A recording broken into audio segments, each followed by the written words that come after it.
this ever end? Does this ever end? Are we rolling? Are we rolling? Oh, okay.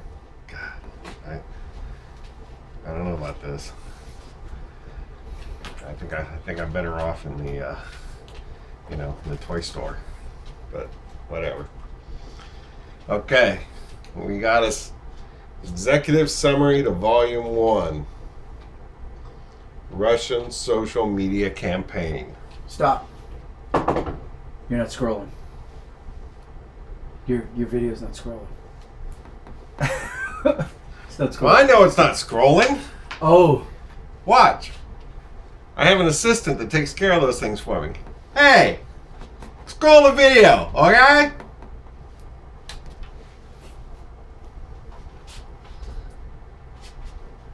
You gonna do it or what?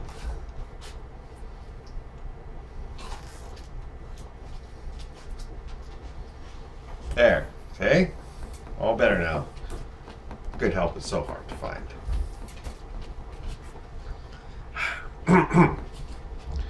The Internet Research Agency, IRA, carried out the earliest Russian interference operations identified by the investigation. A social media campaign designed to provoke and amplify political and social discord in the United States. The IRA was based in St. Petersburg, Russia, and received funding from Russian oligarch Yevgeny, can't they name these guys in English? Yevgeny Prigozhin and companies he controlled. Prigozhin is widely reported to have ties to Russian President Vladimir Putin. Harm to ongoing matter. What is this harm to ongoing matter stuff? Oh, I'll keep going. Mid-2014, the IRA sent employees to the United States on an intelligence gathering mission with instructions. Harm to ongoing matter? We were just getting to the good stuff. Oh well. The IRA later used social media accounts and interest groups to sow discord in the U.S. political system through what it termed information warfare. The campaign evolved from a generalized program designed in 2014 and 2015 to undermine the U.S. electoral system to a targeted operation that by early 2016 favored candidate Trump and disparaged candidate Clinton. The IRA's operation also included the purchase of political advertisements on social media in the names of U.S. persons and entities, as well as the staging of political rallies inside the United States. To organize those rallies, IRA employees posed as U.S. grassroots entities and persons and made contacts with Trump supporters and Trump campaign officials in the United States. The investigation did not identify evidence that any U.S. persons conspired or coordinated with the IRA. Section 2 of this report details the office's investigation of the Russian social media campaign. The Russian hacking operations.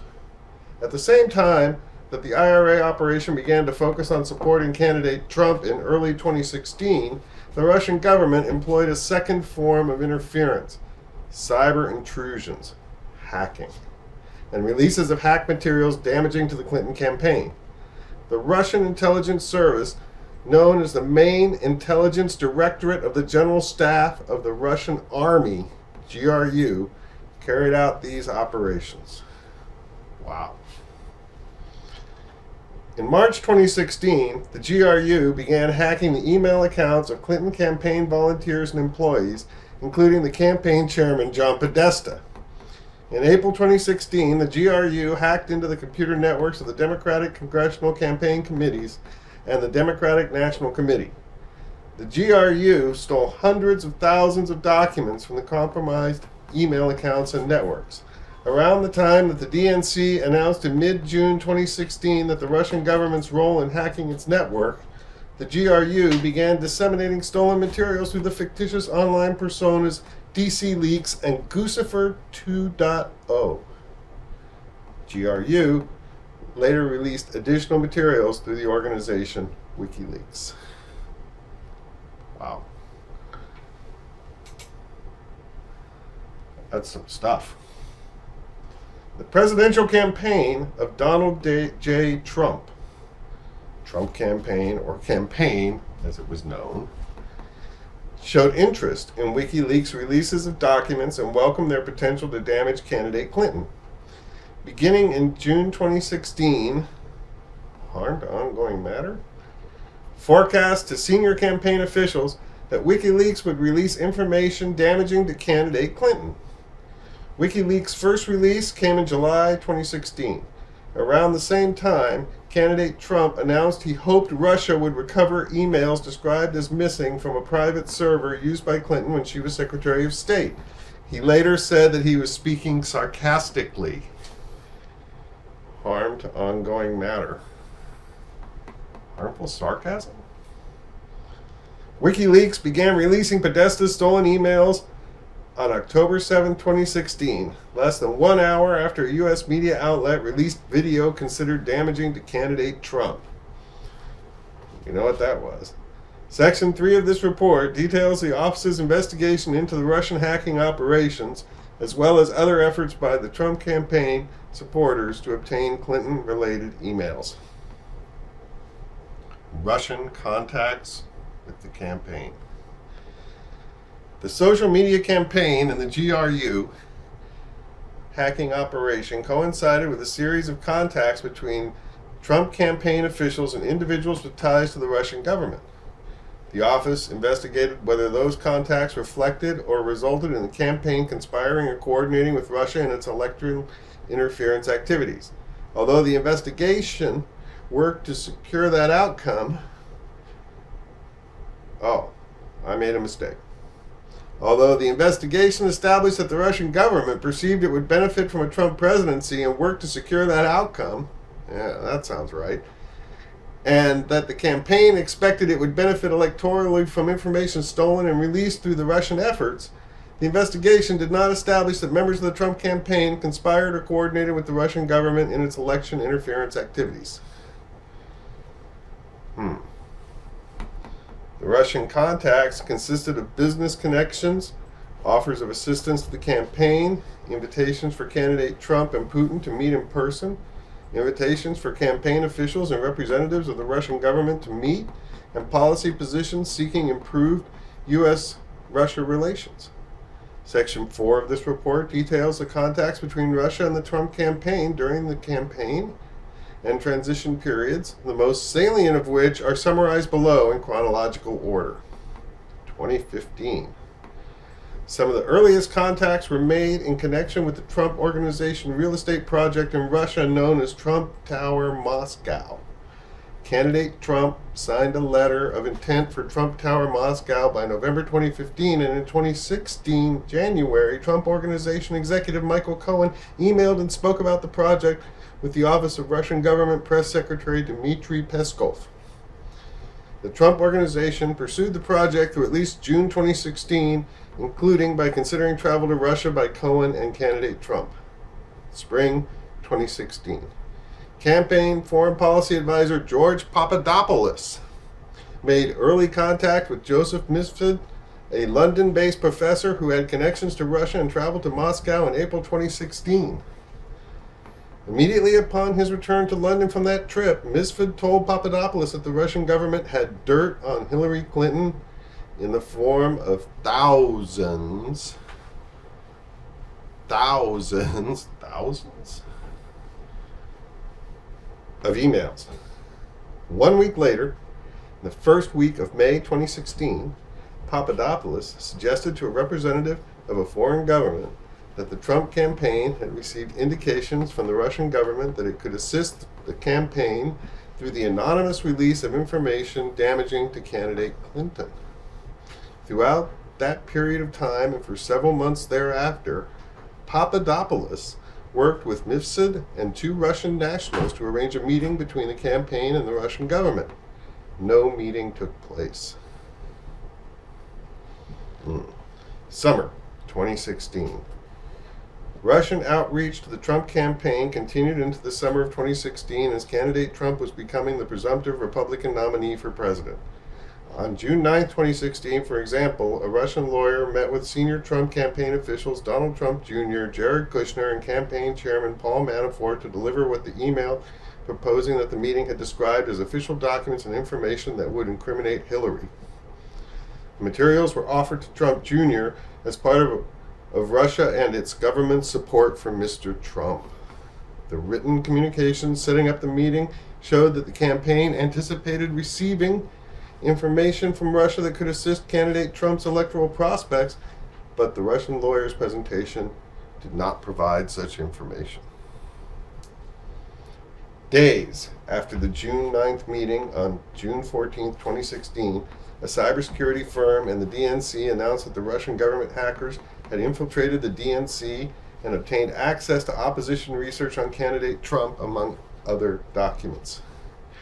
In July 2016, campaign foreign policy advisor Carter Page traveled in his personal capacity to Moscow and gave the keynote address at the New Economic School.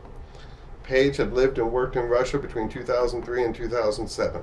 After returning to the United States, Page became acquainted with at least 2 Russian intelligence officers, one of whom was later charged in 2015 with conspiracy to act as an unregistered agent of Russia. Page's 2016 trip to Moscow and his advocacy for pro-Russian foreign policy drew media attention. The campaign then distanced itself from Page and by late 2016 removed him from the campaign. Well, July 2016 was also the month WikiLeaks first released emails stolen by the GRU from the DNC. On July 22, 2016, WikiLeaks posted thousands of internal DNC documents revealing information about the Clinton campaign. Within days, there was public reporting that U.S. intelligence agencies had high confidence that the Russian government was behind the theft of emails and documents from the DNC. And within a week of the release, a foreign government informed the FBI about its May 20th interaction with Papadopoulos and his statement that the Russian government could assist the Trump campaign. On July 31st, 2016, based on the foreign government reporting, the FBI opened an investigation into potential coordination between the Russian government and individuals associated with the Trump campaign. Wow. Separately, on August 2nd, 2016, Trump campaign chairman Paul Manafort met in New York City with his longtime business associate Konstantin Kilimnik, who the FBI assesses to have ties to Russian intelligence. Kilimnik requested the meeting to deliver in person a peace plan for Ukraine that Manafort acknowledged the special counsel was a backdoor way for Russia to control part of eastern Ukraine. Both men believed the plan would require candidate Trump's assent to succeed were he to be elected president. They also discussed the status of the Trump campaign and Manafort's strategy for winning Democratic votes in Midwestern states.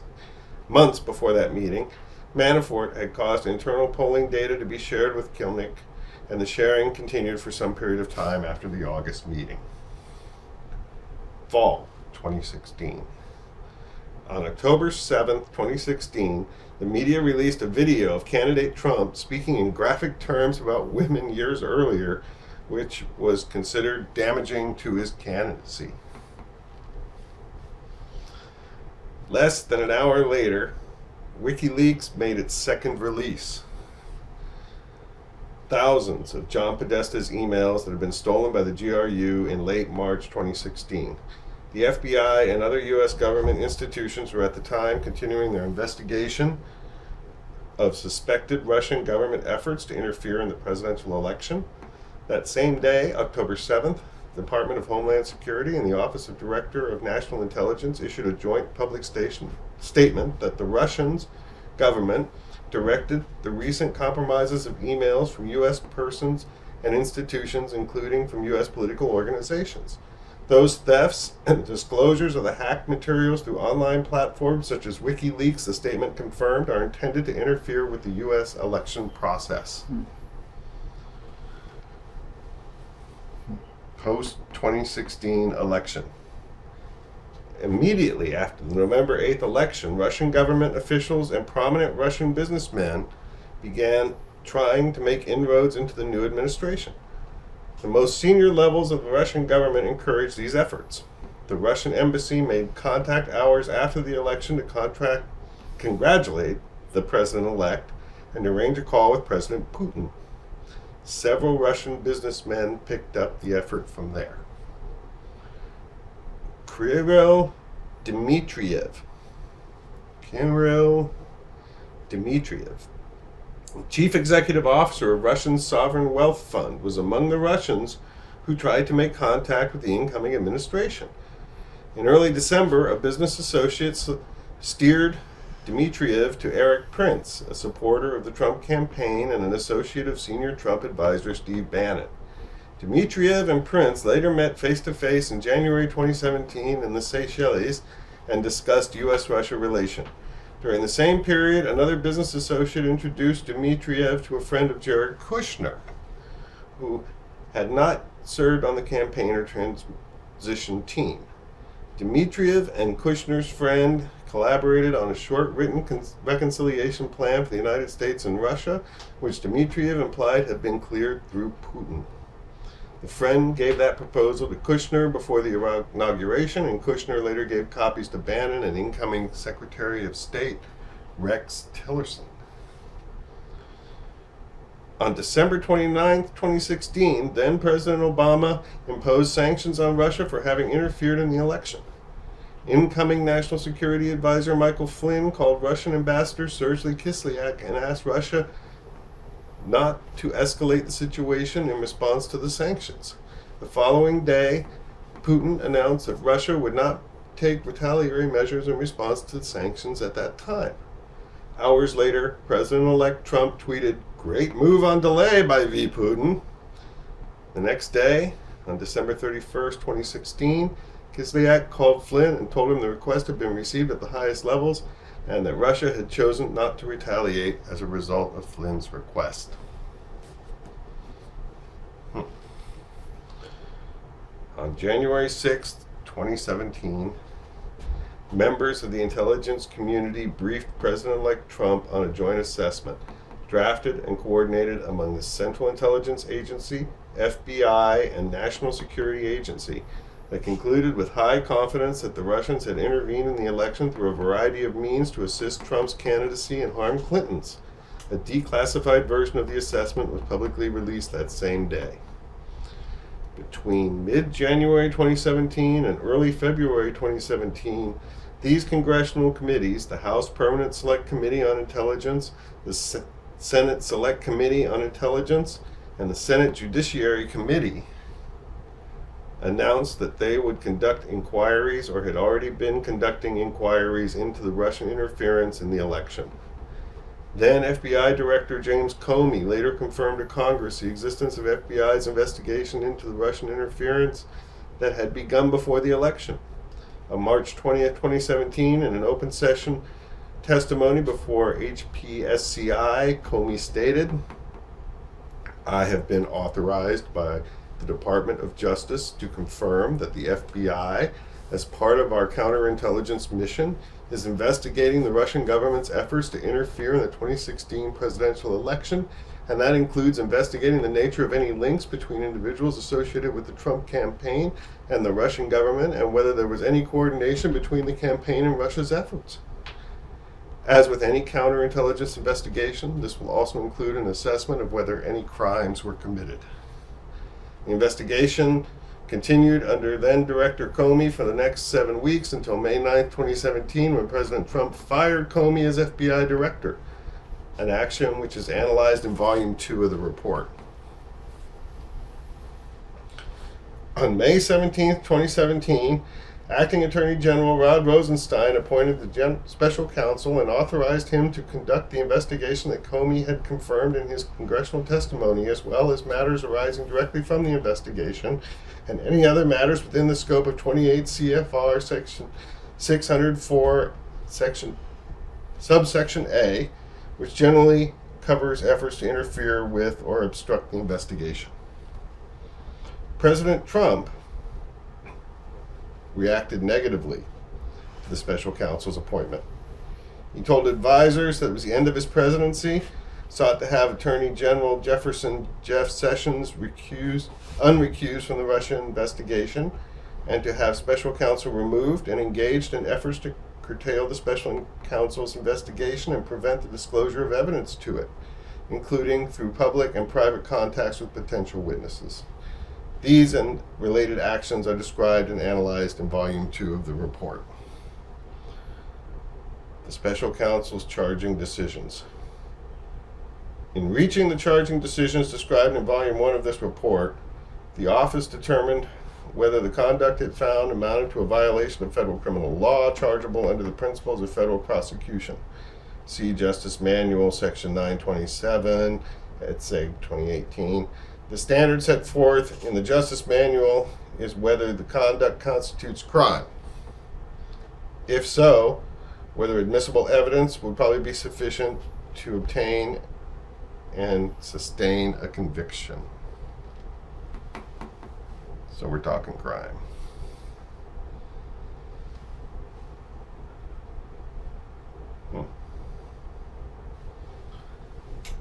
You're a little slow over there. But we need a little break to digest everything we've learned.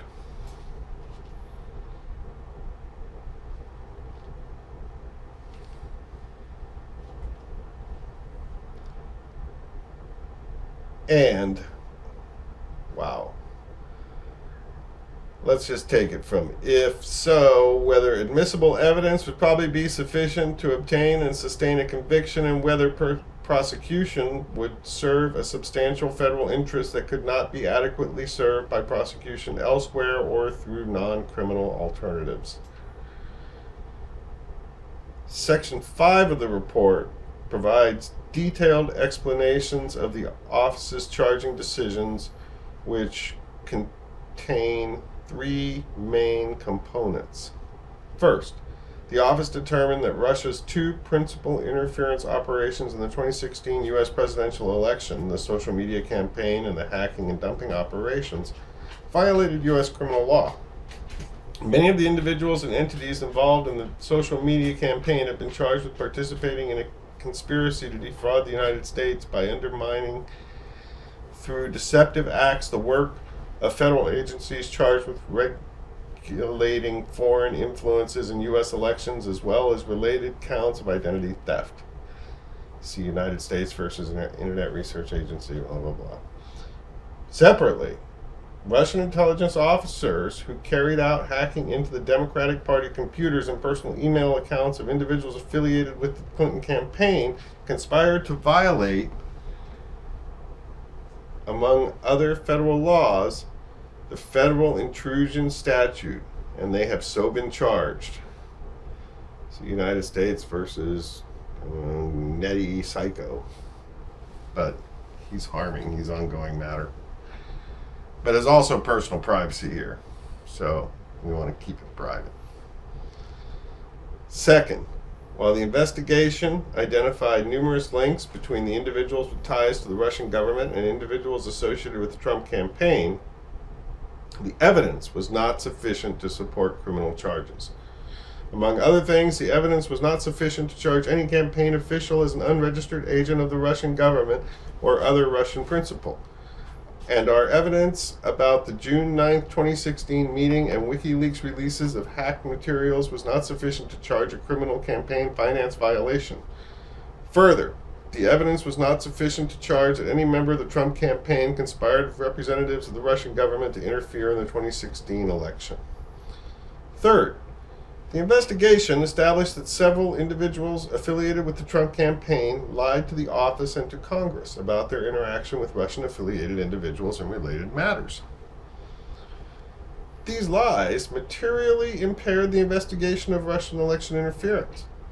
The office charged on some of these lies as violations of federal false statement statute. Former National Security Advisor Michael Flynn pleaded guilty to lying about his interactions with Russian Ambassador Kislyak during the transition period.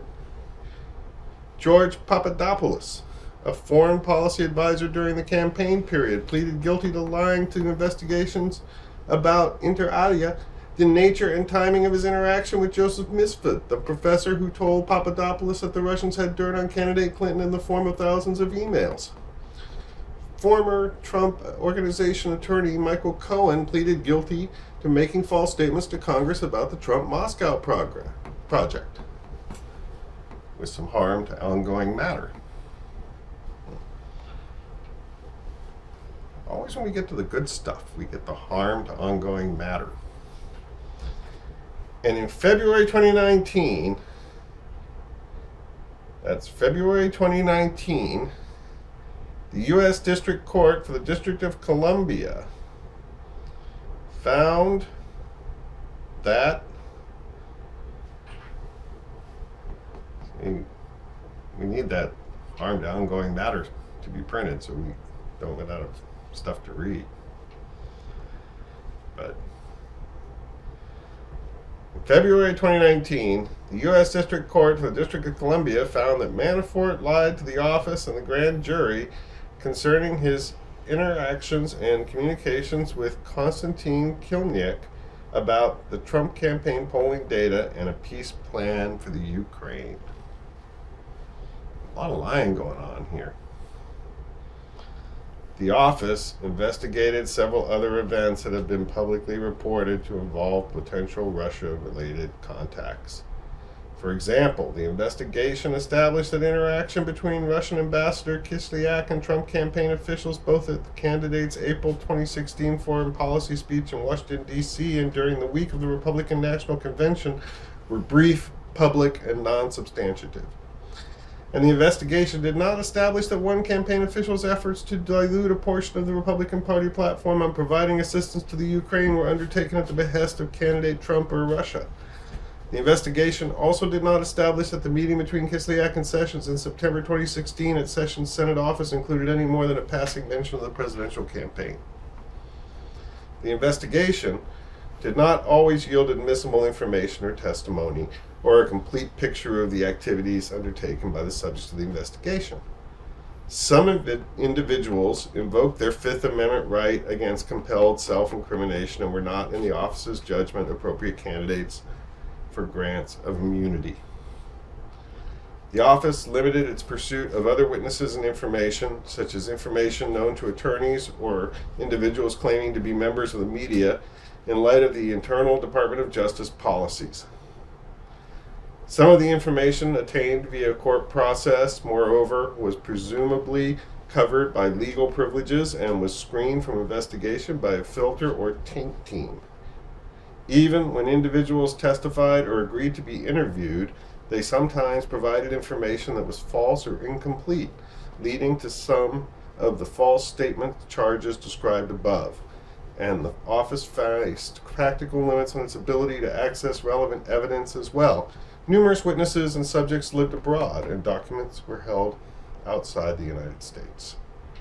Further, the office learned that some of the individuals we interviewed or whose conduct we investigated, including some associated with the Trump campaign, deleted relevant communication or communicated during the relevant period using applications that feature encryption or do not provide for long-term retention of data or communication records.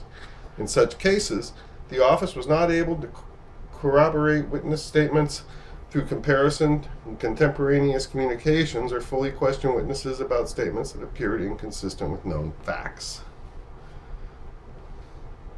Accordingly, while this report embodies factual and legal determination that the office believes to be accurate and complete to the greatest extent possible, given these identified gaps, the office cannot rule out the possibility that unavailable information would shed additional light on or cast in a new light the events described in the report.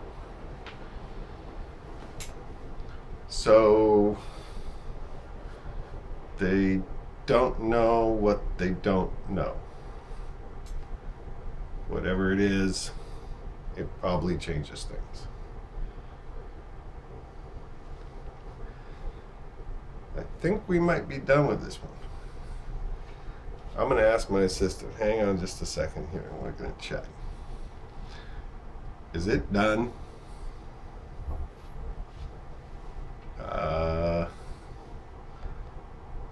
You don't know.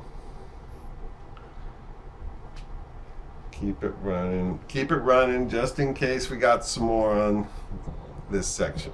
We want to get a whole section done. We don't want to miss out on any of the good stuff. In the meantime, maybe I'll sing a song. Yeah, that's it. A song. A nice song. I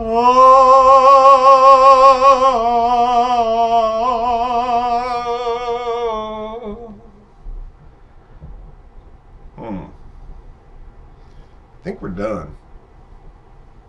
So, let's. Donald Trump ignores me and I don't know why. Everything the Trumpster hates rolled up into one guy. I'm sleepy and I'm nasty and I'm shady too, but not recused like Sessions. Was his name Magoo? Just like crooked Hillary or maybe lying Chuck. But no matter what I try, Don don't give a fuck. But I ain't no nervous Nancy or no sleazy Adam Schiff. Someone tell me how to get this ass to give a shit.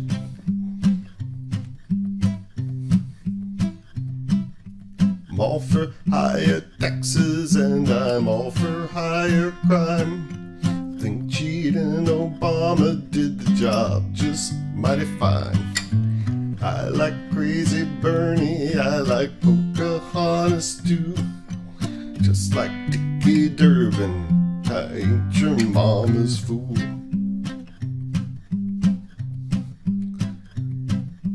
Donald Trump ignores me and I don't know why. I'm everything the Trumpster hates rolled up into one guy. Lying, leaking, heartless, slimeball, slippery, sanctimony